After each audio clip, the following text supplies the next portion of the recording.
There's an ancient secret passed down from generation to generation, from parent to child, that somewhere along the lines of growing up, we all seem to forget, which is a shame too, because it's a very powerful tool to kill procrastination and to start achieving some really difficult goals. For example, weight loss.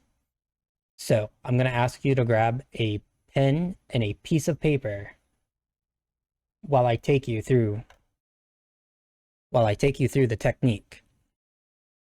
So the reason I'm asking you to grab a pen and paper is because we're going to effectively draw a treasure map of sorts from where we are to our goal.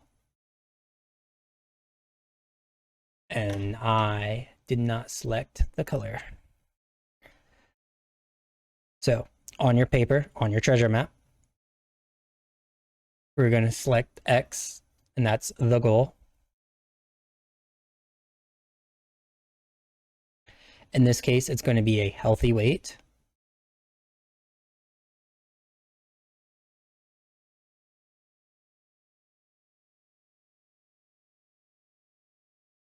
So X marks the spot. And then we're going to, on the other side, we're going to put another X. That's the start. This is where we are at, right? We're here, but we want to be here. So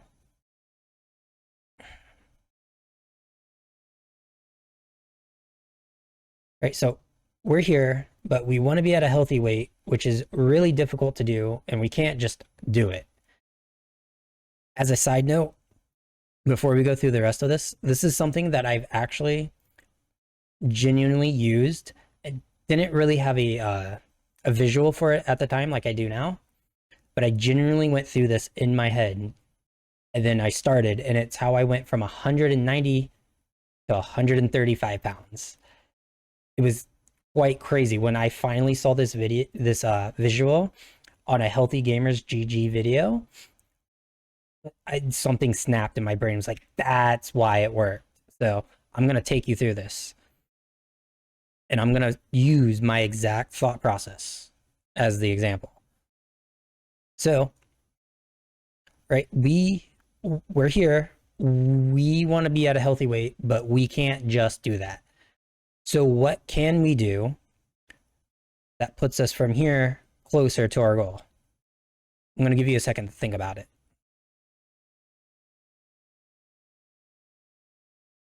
All right, that's long enough. We can start calorie counting.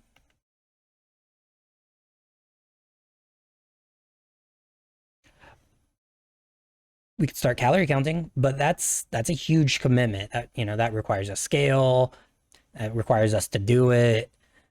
It's sort of a commitment. So what else can we do? We can't just calorie count. We can't be healthy at our healthy weight. We can't just calorie count immediately. What else can we do that's here? Since we're here, what else can we do to push us towards calorie counting in the middle? All right. Give you less time because I yapped. We can give up soda.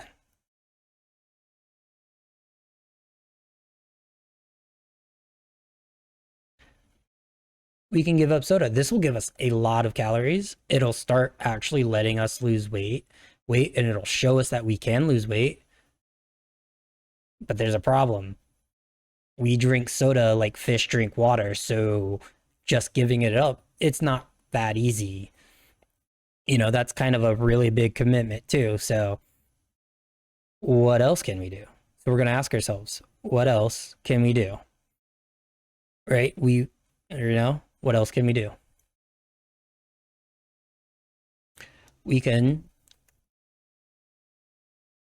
start cooking.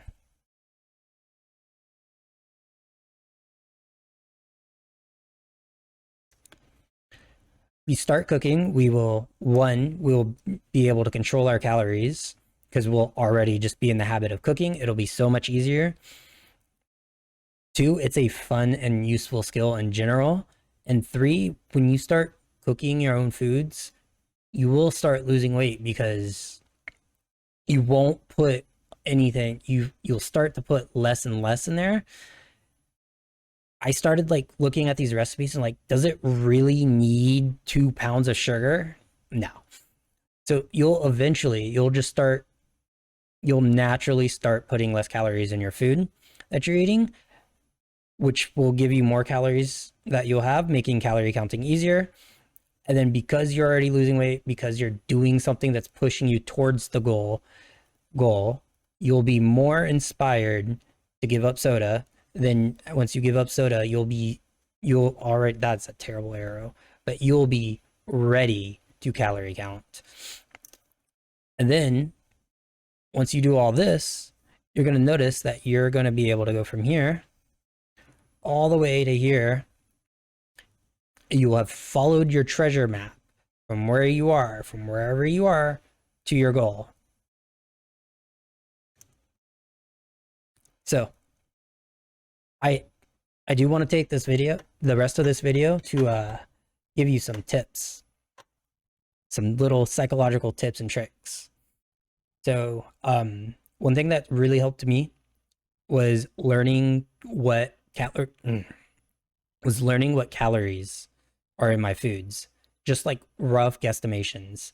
So for example, I know that a cucumber is going to be very low in calories compared to its weight, but a sweet potato is the opposite. It's going to have more calories compared to its weight.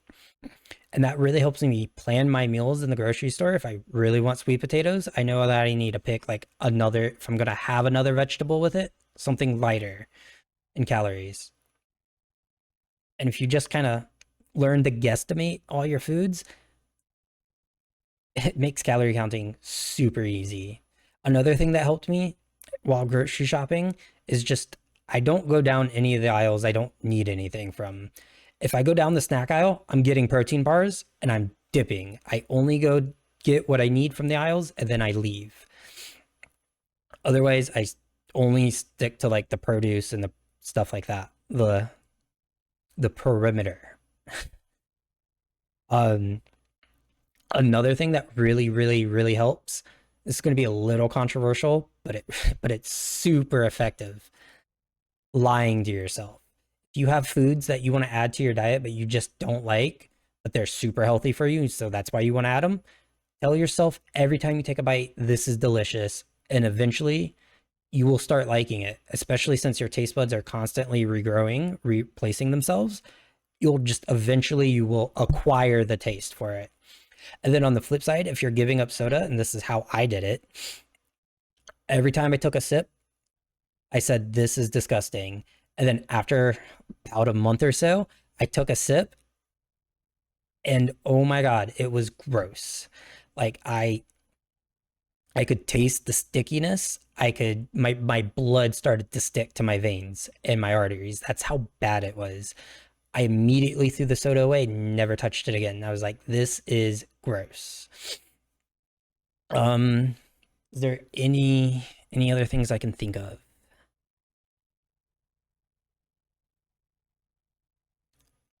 Hmm. Oh, when you're starting to cook, just start cooking the foods you like already. That's actually a really good trick. Like if you like pancakes, learn pancakes and then try to pick recipes that don't have a bunch of extra nonsense in it.